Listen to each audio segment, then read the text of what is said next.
to share my journey with you. So basically, I was 29 years old when I was diagnosed with lupus. So imagine a young, vibrant, energetic 29-year-old young lady just entering into womanhood, really. And I started to have a lot of symptoms that I wasn't accustomed to having. But I kind of ignored them because I was 29, you know. So I was working a full-time job. I had a dream job, or what I considered to be a dream job at that time.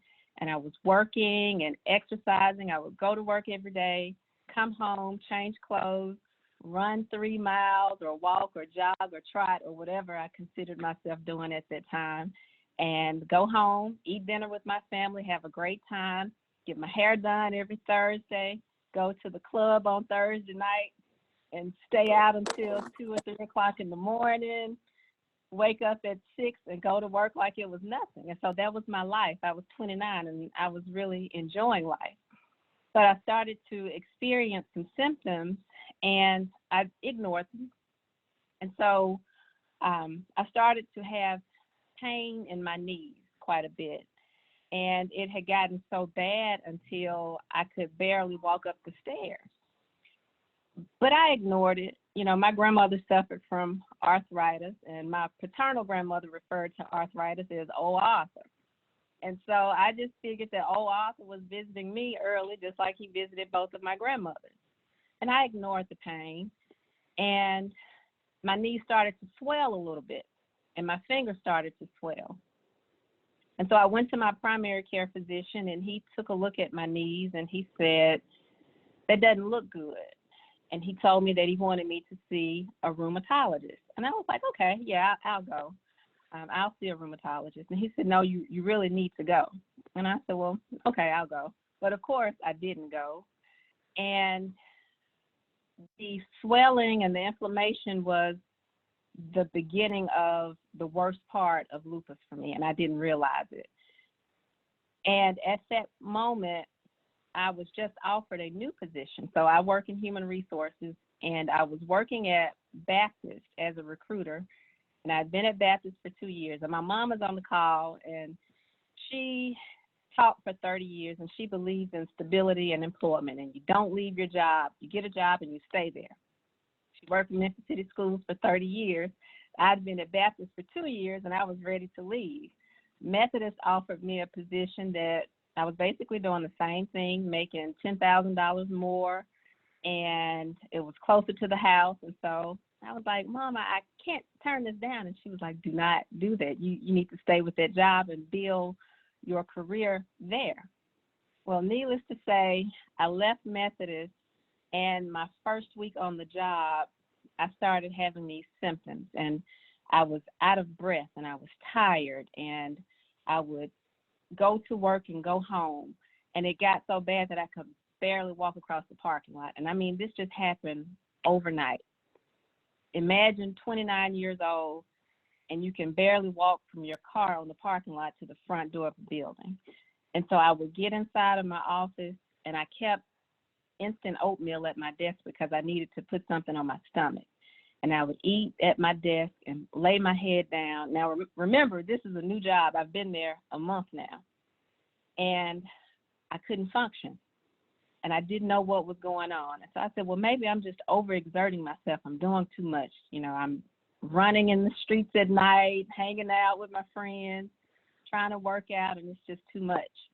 Maybe I need to slow down. And so I tried to slow down a little bit. Those symptoms kind of faded away a little, and then I started to get some other symptoms. Now, one thing I forgot to tell you was that I am an internet doctor. So I'm one of those people that medical doctors hate to see come into an office because I'm going to Google everything, and I think I know what it is already. So when I started experiencing other symptoms, another symptom I had was a rash. So I remember breaking out on my arms here. And I had gone out to lunch and dinner that day, and I had maybe shrimp for lunch and lobster for dinner. And the next day I had a little rash. And I said, oh, I must be developing an allergy to seafood, so I need to stop eating seafood. Well, the rash got a little worse, and so I went to the emergency room. And the bad thing about it, when I got there, I told the doctor in the emergency room that I think I'm having an allergic reaction to seafood. And so instead of the doctor doing tests, running tests and trying to see what was really going on, he said, okay. And so he gave me some cortisone or something to clear it up, and I left. 2 weeks later, the same rash came again. I still didn't think anything of it, and I said, well, maybe I had some seafood along the way these last couple of weeks. And so that came back. But then the exhaustion just kind of completely took over my body. And I noticed that I started to lose weight. Now, I've never been much size anyway, so my average is like 5 feet tall, 120, 125 pounds. But I started to drastically lose weight. And I had gotten down to probably about 100 pounds. And I didn't realize how much I lost until I started to put my clothes on, and I noticed that my clothes didn't fit. And so I remember my energy was so bad that when I went to work, I would come home and just go straight to bed. And my mom noticed the weight loss, and so she went to Old Navy and she went shopping to buy me some children's size clothes because I needed to go to work. As I told you, she worked 30 years and she believed in going to work. And so she pushed me and she was like, you just go to bed, get your rest, eat your food, and you get up and you go to work. Well, I had an aunt who lived around the corner that had a little different philosophy. And so she would say, well, you go to work and you try, and if you can't stay, then you just come over to my house and you stay with me. And so I had both of them that were kind of managing me through this, but we still didn't know what was going on. I had taken 2 or 3 trips to the emergency room, and nothing was really discovered. The doctors were saying I was exhausted. I had an allergic reaction to seafood, but nothing ever came of it. And it got to the point where I couldn't eat. And so that's where the extreme weight loss started to affect me. And it got so bad, and I couldn't stand to go to the hospital. I've never had a bad experience at a doctor's office, never had a bad experience at the hospital. I just didn't want to have to go. But I was so sick, and I went to work, and I was so afraid of losing my job that I really was not worried about my health. Because who thinks at age 29 that there's something that severely wrong with you? Well, I didn't. And I just thought it was something that would go away. And so my director called me into her office, and she said, something is wrong, something is going on with you, and you really need to get yourself checked out and take care of yourself. And I was like, well, no, I can't do that. I said, are you trying to fire me? She said, no, I'm not trying to fire you. I just want you to take care of yourself. Well, let's go back to the conversation that I had with my mom before I took this job. So I was at Baptist for 2 years, and I'm at Methodist 1 year. So what's the first thing you lose when you leave a job? Health insurance. So I go to Methodist. I don't have health insurance yet. I don't have job security because I'm still on probation, and I'm still within my first 90 days. And I'm forced to leave my job because I can't get out of the bed. And someone told me, because I didn't know anything about unemployment or government assistance or any of that. And so my cousin told me, she said, don't quit because you won't draw unemployment. You have to let them terminate you. And I was like, I can't get fired from a job. But my director knew what I was going through. And so she told me, you go ahead and take care of yourself. We will make you eligible for rehire, but you've got to take care of yourself. So I wouldn't leave my job. The next day, I went home, and I couldn't get out of the bed. And when I finally did get up, I was sitting at my aunt's table eating lunch in the middle of the day, because what I would do would go to work.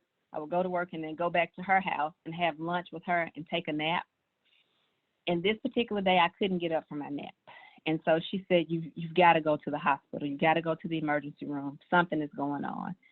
And so finally, I got up and I went to the emergency room, and they kept me for, it seemed like a month, but when I look back at the documentation, it was like 4 or 5 days. And the doctors were running tests. And earlier, Tracy, I told you, being in the hospital, I felt like I had no, basically, I just felt completely violated because everyone who came in the room was stripping me down, drawing my blood, testing me for everything under the sun. I was tested for Lyme disease. I actually had my first HIV test in the hospital with my mom and my dad sitting on either side of my bed. So imagine that. And I'm like, I hope the results are great, with mom and dad right here. But they tested me for everything under the sun, pregnancy, you name it. And when they started to talk about Lyme disease, I started to be afraid of my own dog. I was like, did I catch Lyme disease from my dog? I remember he had a tick one day, but everything in the world was racing. My mind was just running everywhere, and the doctors couldn't figure out what was going on. And so I laid in the hospital bed, and one night a nurse came in, and it was an older white female with gray hair, and she pulled her chair up next to me while I laid in the bed. And I get teary-eyed when I talk about that, people, because she was like my guardian angel. And she just sat there and she started rubbing my hair. And she asked me, she said, so what's going on? I said, I don't know. I'm just sick. I said, I can't breathe. I can't walk. I can't eat. I can't do anything. And she said, have you been tested for lupus? And I remembered that I finally followed my PCP's advice and I went to see a rheumatologist in the midst of all of this, but I never went back to get my results. And that was like 2 weeks before I went to the hospital. And so she said, you have lupus. And when she said it, I just kind of stopped. And I said, really? She said, I know because I have lupus. She said she could see the butterfly rash forming on my face as I laid in the hospital bed. But I was in the bed. I was sick. I hadn't noticed anything. And so when I got up, I took the sheet off of me and I looked at my body and I had a rash all over my body. I hadn't even seen it. And so when she told me that, you would think, or anyone that has never received a diagnosis after being sick for so long, you would think I would burst into tears or would scream. But when she told me that, I didn't flinch. I didn't cry. I didn't whimper. I didn't shed a tear because I was so grateful to find out what was going on with me because I really thought I was about to die. I was just that sick. And so she said, you can live with lupus. She had been living with lupus for over 20 years. And she told me what medications to take, which medications not to take, how to take care of myself, what to do, what not to do. She basically did everything except live my life for me at that point because she gave me the plan. But I was so out of my mind and so sick. And I told her, I said, my rheumatologist, I went to see a rheumatologist and he tested me. I said, and she said, well, I'm going to have the doctor to contact him. So I gave her his name, Dr. Ramesh Gupta. And they called Dr. Gupta and he said, I tested positive for lupus. And he said, get her out of the hospital and send her to me and I will take care of her from here. And I was released the next day. And I started seeing Dr. Gupta in April of 2006. I turned 30 in May of 2006. And I went to see Dr. Gupta. And as I told you, I am an online physician.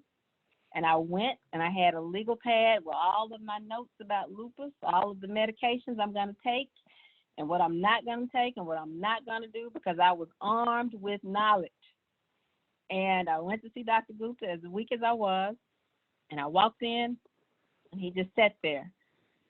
And he said, okay, you work for Methodist, right? I said, right. You hire nurses, right? I said, right. And I was feeling really good because I said, I have a doctor who knows me and knows what I do. And, I'm not just another number to him. He studied me. And he said, well, if I need a nurse, I'll call you. But I'm a rheumatologist, and I help people with lupus live. So I need for you to put your pen and your paper down and listen to me.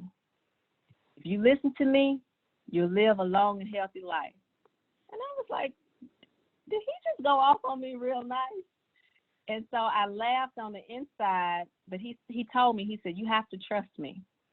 And the first thing you need to do is get off the internet, because the internet will have you losing your mind. You will be afraid of even going to the doctor if you listen to everything that's on the internet. And I did that. And so at that point, I was probably weighing about 90 pounds. I only had the energy to get up and go to the doctor once a week and go back to bed. I couldn't do anything for myself. And so I was still living at home with my mom, and she was trying to take care of me and trying to work. And so I was blessed to have an aunt who lived around the corner who had just retired. And so she was like my day keeper, and mom was my night keeper. And so I would stay with my aunt, and she would nurse me during the day. And then I would go back home to my mom. She would nurse me at night. And then we eventually started to spend the night at my aunt's house. And it became like a little slumber party for us, because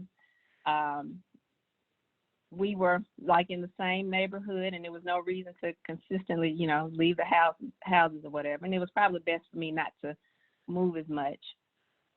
But I was bedridden for a year, and I didn't have the energy to do much of anything. I was so bad off that I was seeing Dr. Gupta pretty much every week for about the first 3 or 4 months. And I was on prednisone. How many of you have taken prednisone or are on prednisone? And prednisone had my hair coming out.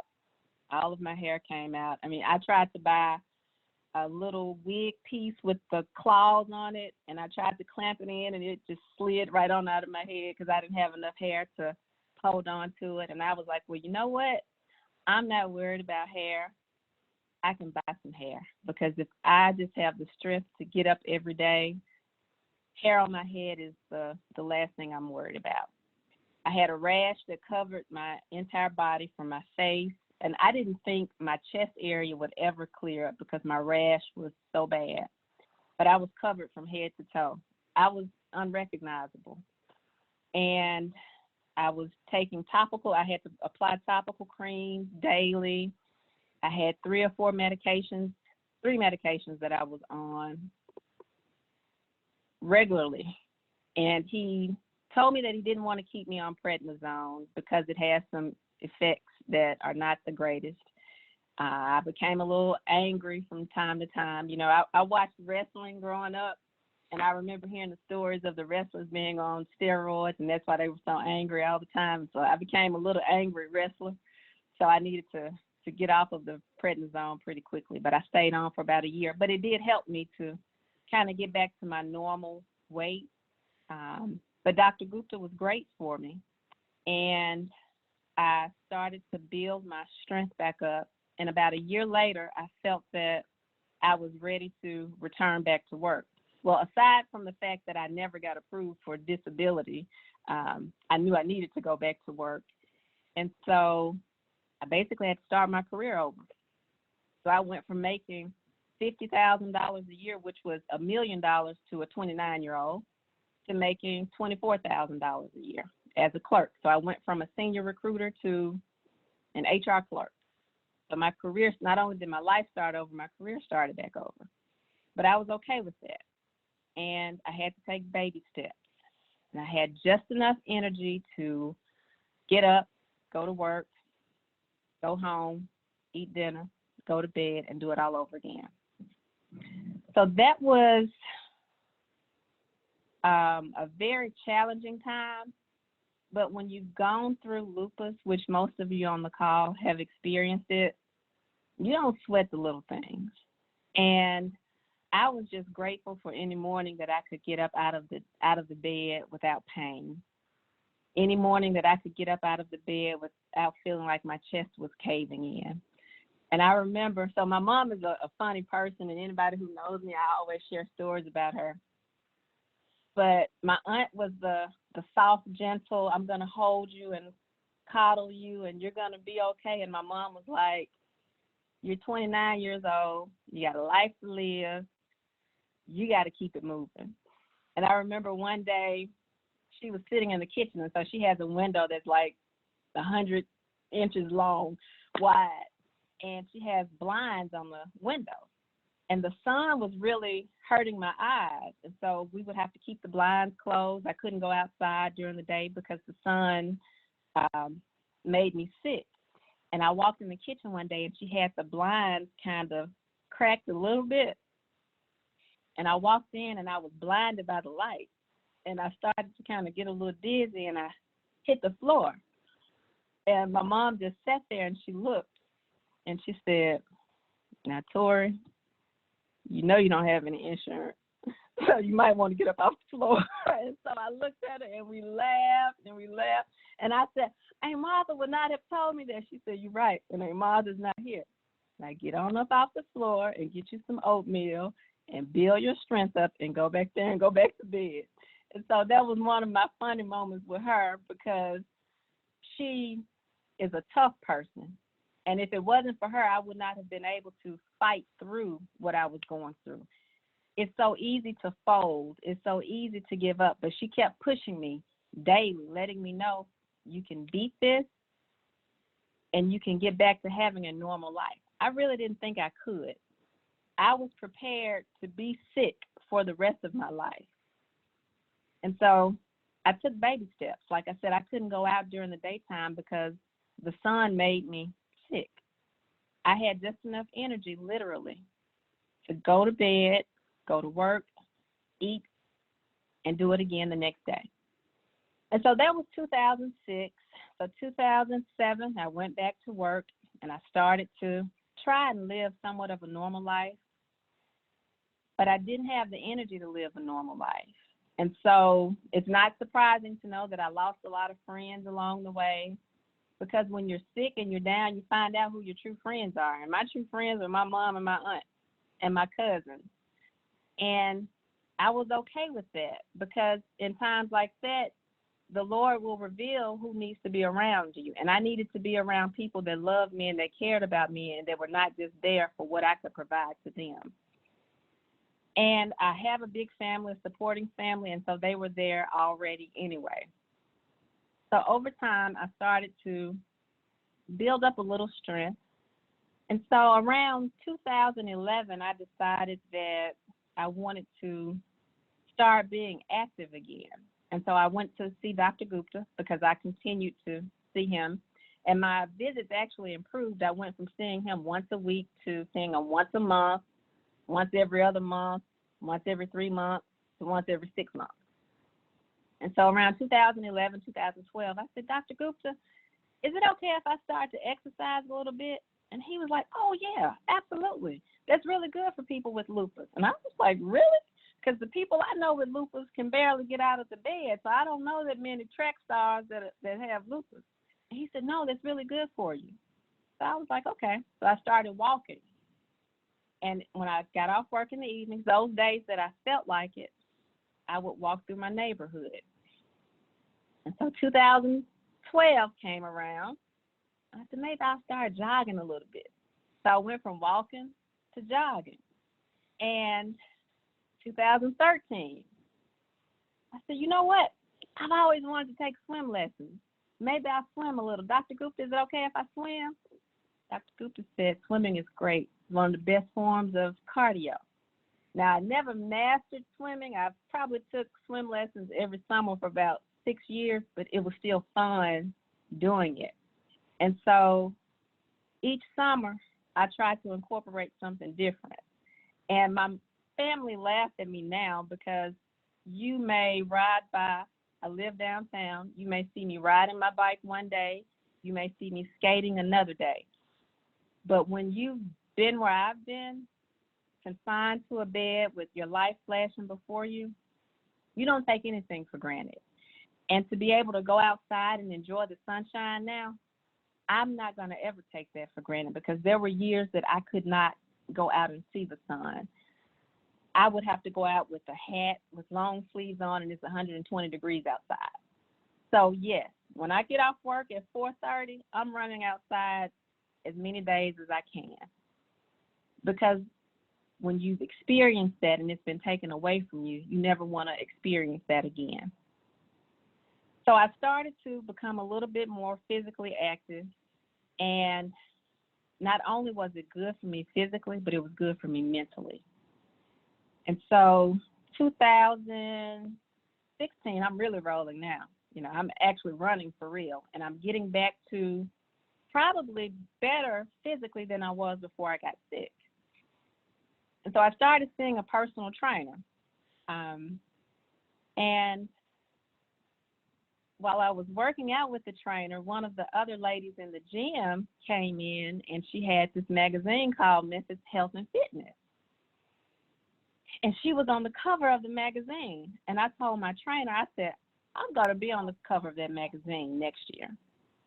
And he just kind of laughed, because I'm not a gym rat, but I'm very focused and I'm disciplined, and anything that I do, I'm going to do great. He didn't know that about me. He just saw me as a little bubbly little young lady who would come to the gym and make everybody smile and enjoy my workout and go to work. But I was really grinding every day in that gym, and he was an excellent trainer. And so he put me on a meal plan. Well, actually, before I went to him, my mom and my brother and I did the Daniel fast. And that was probably the first discipline, I won't say the first, but it was the most impactful form of discipline I've ever experienced. And the Daniel fast is when you basically only take in fruits and vegetables. And we decided on a Saturday night that we were going to start that Monday. And so it was right then, we're going to do it. And we only ate fruits, vegetables, and nuts. And so we did that for 21 days. And I was just motivated after that. And so after we completed that Daniel fast, a few months later, I decided to see a trainer. And the trainer gave me a meal plan. And he said, I want you to eat only your lean meats, fruits, vegetables, and healthy carbs. And so I was eating my white fish, lean fish, chicken breast. I wasn't eating any beef or any pork. And I started to feel a difference in my body. You know, physically, let's see. No. I started to see a difference physically, but I also felt different on the inside. And when I went in for my 90-day checkup with him, he says, Tori, you've lost 15 pounds. And my body fat was reduced by like 10%. I mean, it was amazing. He didn't realize how big of an impact he had on my development physically. And so at the same time that I went to him for my 90-day checkup, it was also time for me to go to Dr. Gupta, because at that point I was seeing him like every 6 months or so. Now, remember I told you I had mentioned to my trainer that I wanted to be featured on the cover of the magazine. So while I was working out before my 90-day visit, he reached out to the magazine because the owner worked out at the gym too. And so he said, I told her that you want to be on the magazine, and she said she'll contact you. And I said, well, let her know that I have lupus and I would like to be featured in the month of May for Lupus Awareness Month. And so I was like, that'd be a great story to share in that magazine. So that was like the summer of 2017. And so November of 2017, I went to see Dr. Gupta for my 90-day checkup. And so if you know Dr. Gupta, or probably most rheumatologists, I don't think they are like the most entertaining people, but he was looking at my paperwork and he said, "So how you been?" And I said, "I've been great." And he said, "Oh, okay. Looking at your stuff. Are you doing something different?" And I said, "Yeah, Dr. Gupta." I said, "I've been working out. I go to the gym now. I work out 3 to 4 times a week. I've improved my diet. It's just, everything's great." And he said, "I can tell. Your lupus is in remission." And I said, "What?" He said, "Yeah, so whatever you're doing, keep doing it." So there was no excitement in his voice whatsoever. And I was like, "Are you serious, Dr. Gupta?" "Yeah." And I said, "I didn't know lupus could go into remission. I mean, I was prepared to take medication and suffer with lupus for the rest of my life." And he said, "Well, whatever you're doing, keep doing it."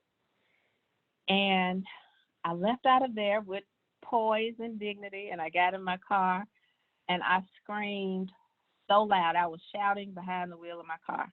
So I called my mama, my dad, my 2 brothers, and I was like, "Y'all are not going to believe this. Like, nobody's going to believe this." And that was probably the greatest day of my life.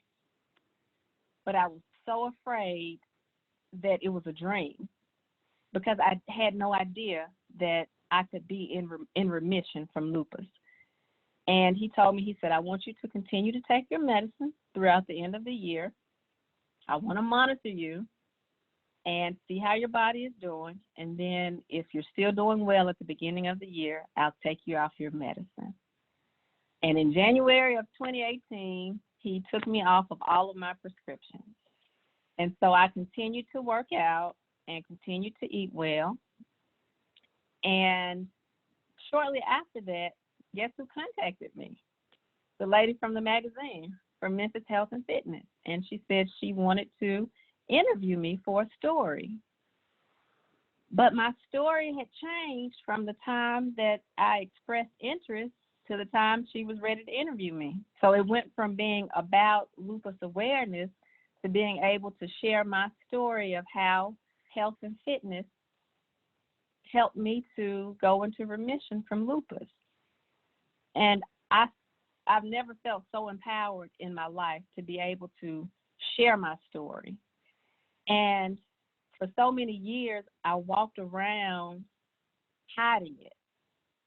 When I took my job in 2007, I didn't tell anybody on my job that I had lupus, one person, because I was afraid that people would judge me. I was afraid that they would treat me differently.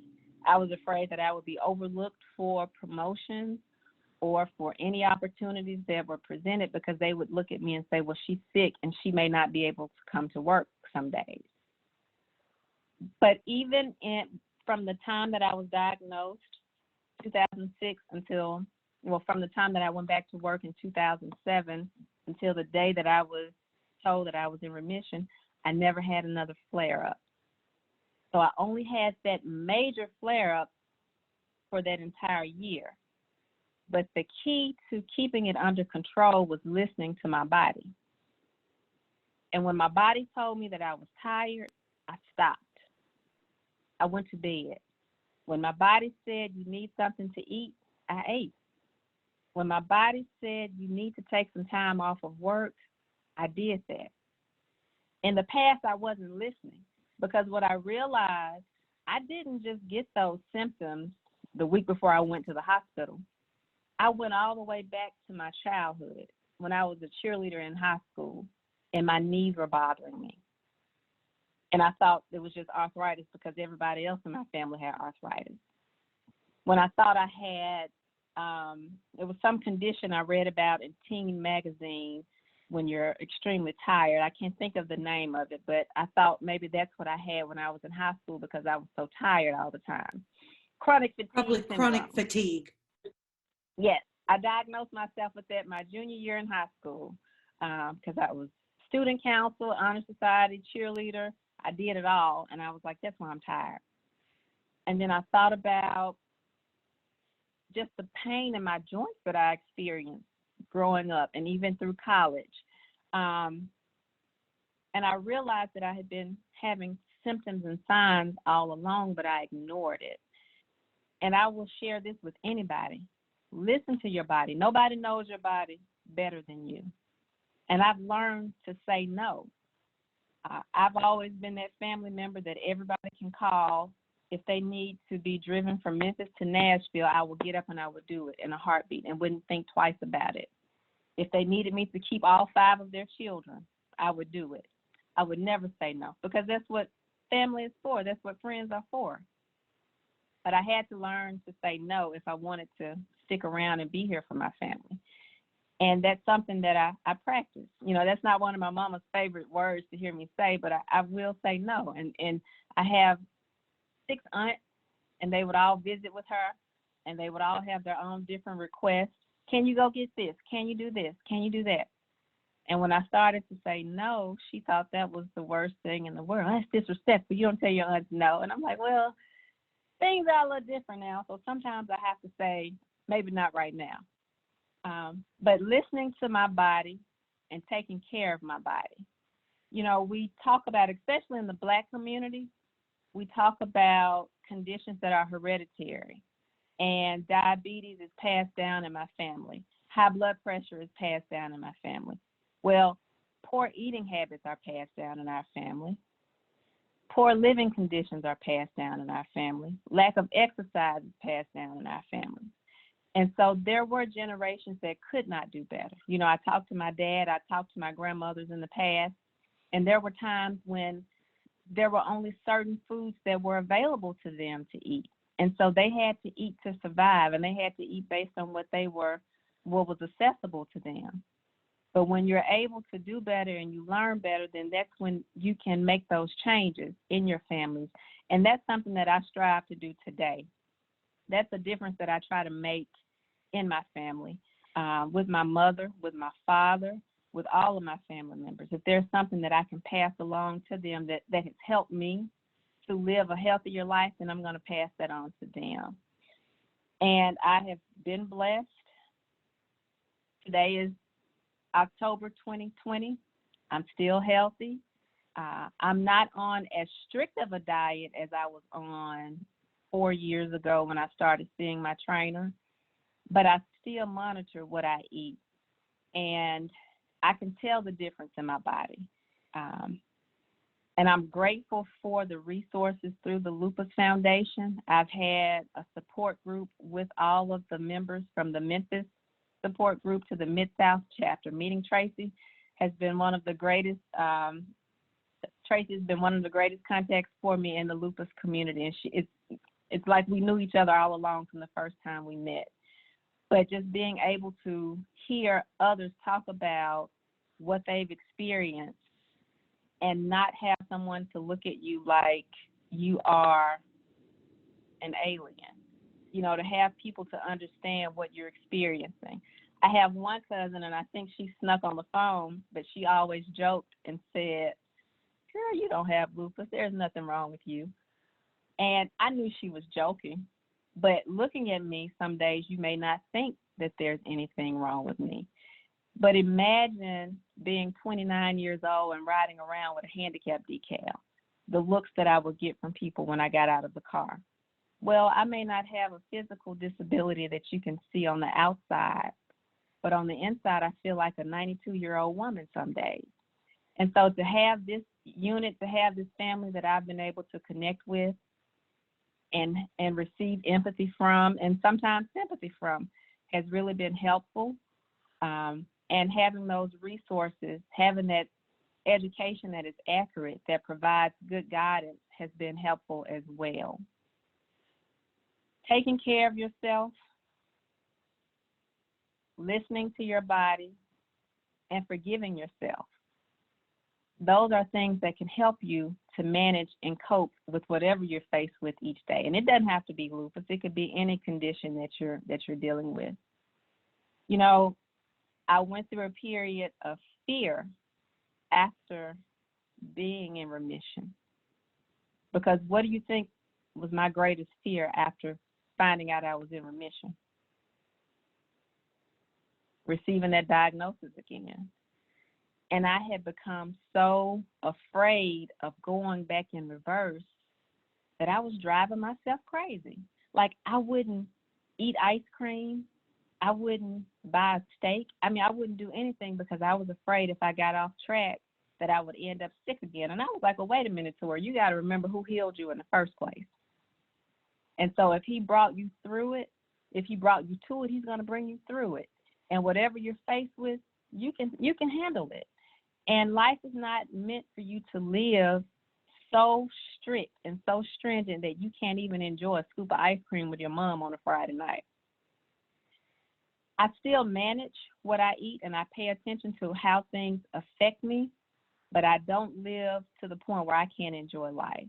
And so finding that balance has been key for me, because at one point I didn't have that balance. I was so afraid of being sick again. You know, I don't want my mom to be worried about me in her twilight years, having to take care of me and pick me up and carry me to bed. And so I've gotten to the place now where I'm comfortable with life. I still work out. If you come downtown Memphis, you may see me. I just bought a new bike yesterday. You may see me riding on my shiny red bike or skating with my pink skates down Riverside. But it's all about listening to my body and taking care of myself. And some days I don't feel like it, I won't do it. And I don't beat myself up about it. But I want to encourage everyone on the call that is struggling with lupus, that is facing lupus, or that has someone close to you that is dealing with it. You can beat it. You don't have to be defeated. I felt defeated, and I had no idea I could overcome it. So Kenneth just asked if I could share my nutrition plan. So as I stated, my trainer had me not eating any beef or pork, any dairy products. So right now, I have somewhat of a flexible eating plan right now. I do meal prep. So on Sundays, I may cook dinner for my mom, but I also cook my meals separately. So I actually just finished mine a few minutes ago before the call. I stick to lean meat, but maybe once a week I'll have a good cheat meal. I like wings, so I purchased an air fryer. Instead of buying hot wings from restaurants, I make my own wings at home. So I'll make air fried wings, and then I'll buy the buffalo sauce. What's the sauce? The little ladies on the commercial. I can't remember the name of the hot sauce, but I toss my wings in that, and I make like the best hot wings with that sauce. It's a buffalo sauce, not Louisiana. I can't remember the name of it. But yeah, I stick to lean meat, and I always have green vegetables in every meal that I have. And a carb. Sometimes my carbs are healthy, sometimes they're not. Yeah, that's it. Frank's buffalo sauce. That's it, Rhonda. It is the best. And the little lady on the commercial says she puts that on everything. It is the best. So if you want some good homemade wings, get you an air fryer. But I start air frying everything. I don't fry any foods. If I do, I don't eat them. That's it. That's the bottle of Frank's hot sauce. But I have lean meats, my green vegetables, and a healthy starch. I have not had a soda in 2020. I was addicted to Coke Zero last year. Oh my gosh, she's got a gallon of the Frank's hot sauce. But I don't drink sodas anymore. That was very difficult for me. But as you know, having lupus, your kidneys are one of the first organs that's impacted by the condition. And so drinking plenty of water. I carry a jug around with me everywhere I go, and I try to down half a gallon for me because I only weigh 120 pounds.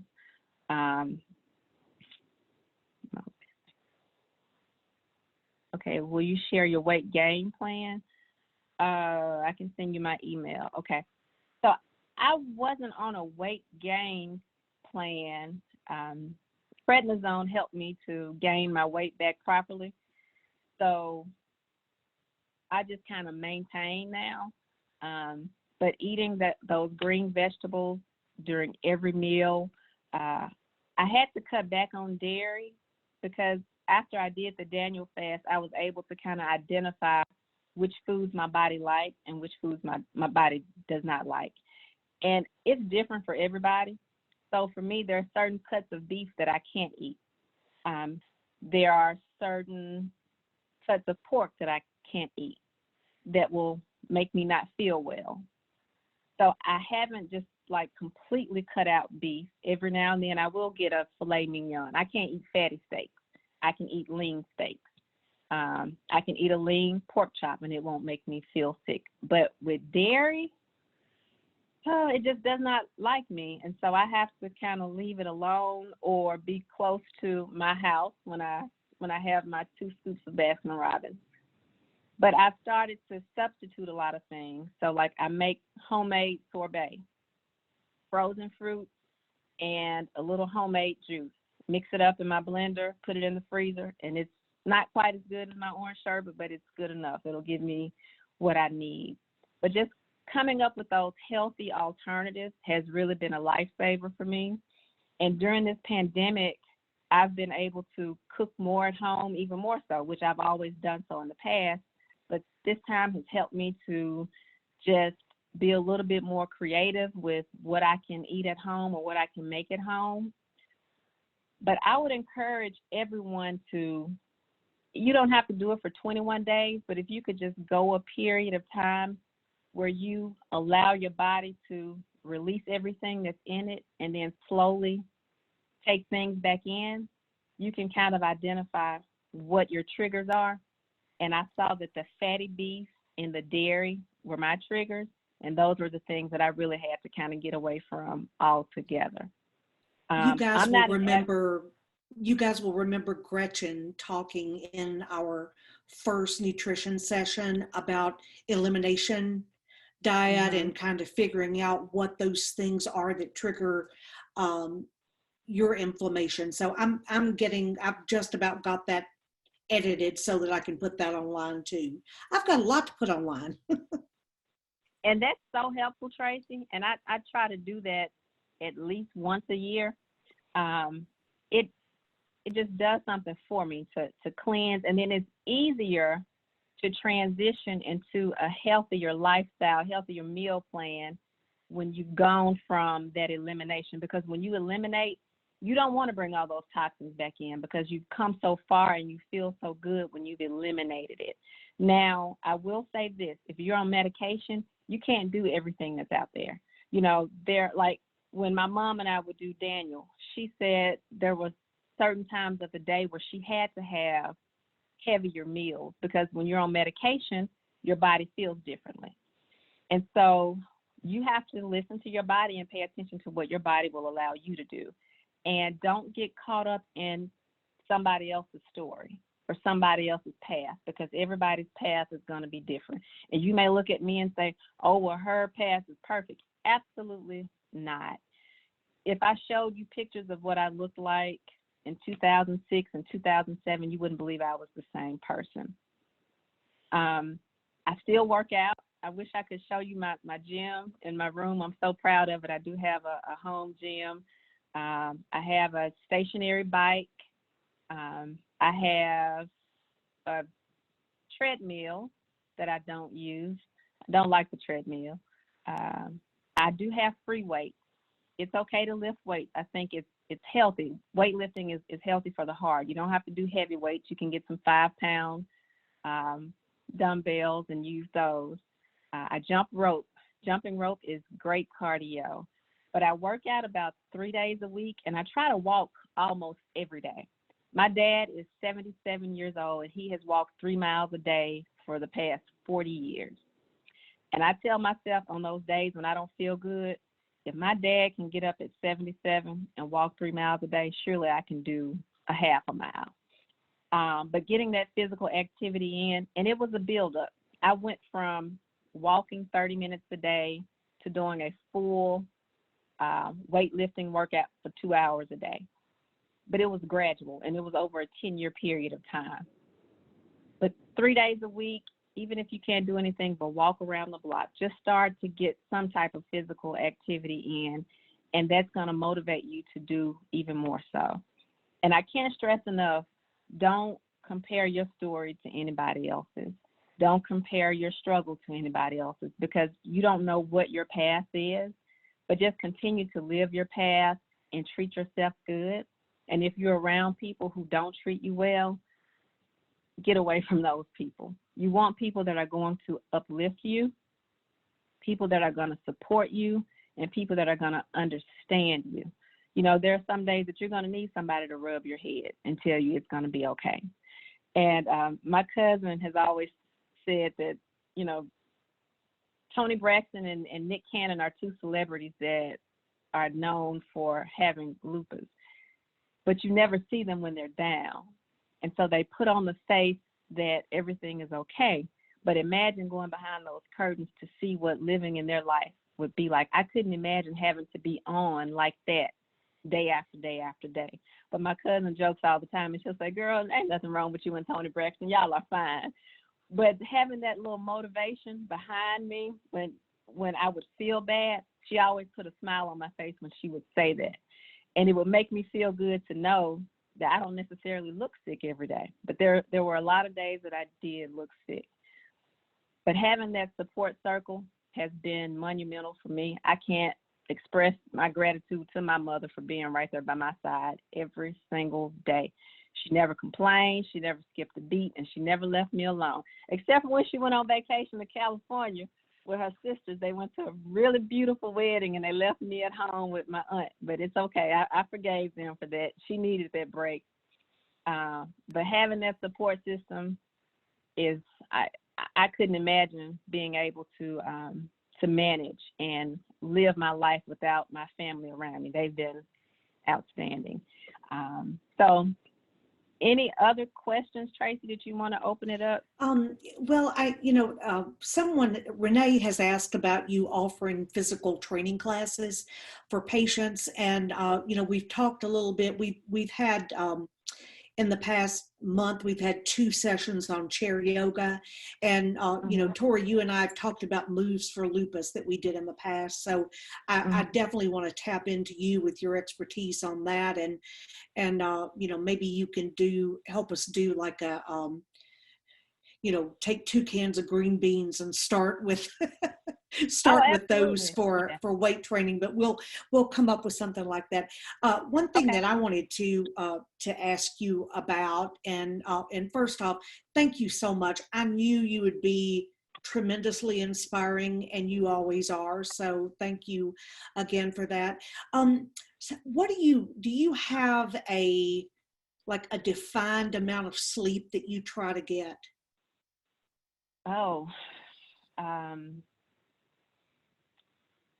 It fluctuates, but for me, I need from 6 to 7 hours of sleep. And honestly, since I'm working from home now, it has changed quite a bit because I'm more stationary, but going in from 8 to 5 every day, by 9 o'clock, I have to shut down. And even if I'm not asleep, I still have to be resting. But that sleep is important. And when I need it, I just stop. I have to. Now, I can't take naps. I used to take naps when I was younger, but like Saturday, I was at my mom's house and I fell asleep, and I jumped up and I thought I had been asleep for 2 hours. And she was like, girl, you've been asleep 15 minutes. But when I go to bed, I go to bed, and my rest is important. So right now, 6 to 7 hours of sleep is good for me. That's awesome. That I will tell you that I can nap. And since I've had this year to not travel all over 3 states and, working from home, very often I'll have a very quick lunch and then like a 45-minute nap. And it made, I had a pretty bad flare at the beginning of the summer. So I think that helped me a lot to kind of get through that. Yeah. It's as you said, listening to your body. And I think that is that's something that if you're not doing that before you get diagnosed with lupus, you will definitely learn how to do it after. Oh, absolutely. Yeah. Absolutely. So that's really key. Did anyone else have any questions for Tori? You can just type them in the little chat window. So Renee asked about physical training. I don't offer classes, Renee, but I'll be happy to offer some tips on some exercises that you can do at home, just to get your heart pumping. Yeah. Awesome. Or maybe we'll book you for a session in November. I would love that. I would love that. I wish I could do personal training. If I hit the lottery, Tracy, that's actually something I would do. I would open a gym and offer personal training sessions. My brothers work out. We absolutely love it, and that's been one of the hardest parts of dealing with the pandemic, because I can't go to the gym. I have workout equipment at home, but it's not the same. Just having that community, community is important. But I do miss the gym, but I can't risk going into the gym right now with everything that's going on. Even being in remission, I don't take that risk. Right. Have any of you done chair yoga since we've been together? Have you kind of kept up with our our things that Regina taught us? It's okay if you say no, because I haven't. If I start trying to do anything, I have some animal crawling on me, so it hasn't worked well. But I'll mention this to you guys. I may have mentioned it before. If you look on YouTube, the Pop Sugar channel has exercises that are focused on basically using your body weight. So it's like no equipment exercises, and some of them are 10 minutes, some are 20 minutes. I'll try to post some of those. We're kind of in that gray area right now of, I need to send things out just to my Tuesday night people, but I don't want other people to miss out on them. And I feel like we're really quickly going to go to a second session a week. So anybody else feel that way? I just need to open a big hotel, the Lupus Hotel, and everybody could just come live there. We'll have Tori's mama fuss at us about getting up. All right. Well, does anyone else have any questions for Tori? If not, we'll sign off this week, and we'll see if we can't. Tori, if you wanted to give me a little quick 10-point list of ways that everyone can get started, I can distribute that out to the group. Okay, that'd be great. And that would be fantastic. And I'm always joking with everybody about Memphis, and they know my love, love, love of Gus's fried chicken. The first meeting I set with Tori, I thought, oh, I've got a new friend that I can take to Gus's. And she made me go to this healthy place. And we had and she's like, well, we're going to do shots. And I'm thinking, oh boy, Fireball. But no, it's like we had wheatgrass or something. And then we had all these wonderfully healthy, delicious, colorful, highly textured foods that it's just, that right now, I think all of us eat, chicken wings address a different part of your psyche than, Brussels sprouts and bulgur wheat and beets and mandarin oranges. But, the more of your senses that you can put into a food other than just maybe gluttony or whatever Gus's fills out, it's just, I think we can all inspire one another and, make one another accountable for doing some good things about our health. So I'm going to give everyone an assignment. So as you know, next week we have Dr. Chatham talking to us again about managing flares. I would love for over the next week for everybody to do one thing that you've picked up, or, even if it's just pinning some healthy recipes or something like that, I want you to come back to me next week with something that you've done based on our last couple of sessions to kind of be in a more mindful lifestyle of, focusing on wellness, not illness, and maybe taking advantage of some of the tips that we've gotten from some of our inspiring teachers. Is that too much? Is that too teachery of me? And then maybe we can drop those into the chat window when we first get going. I know that will really impress Dr. Chatham, and probably several of you in here go to Dr. Chatham. He's very popular, and as you all know, did great. Well, Tori, thank you so very much, and it's great to have your mom here. And all of you, I think we've got a few folks here that are brand new and have not been on with us before. So thank you all so very much for joining in. I hope you'll enjoy it and come back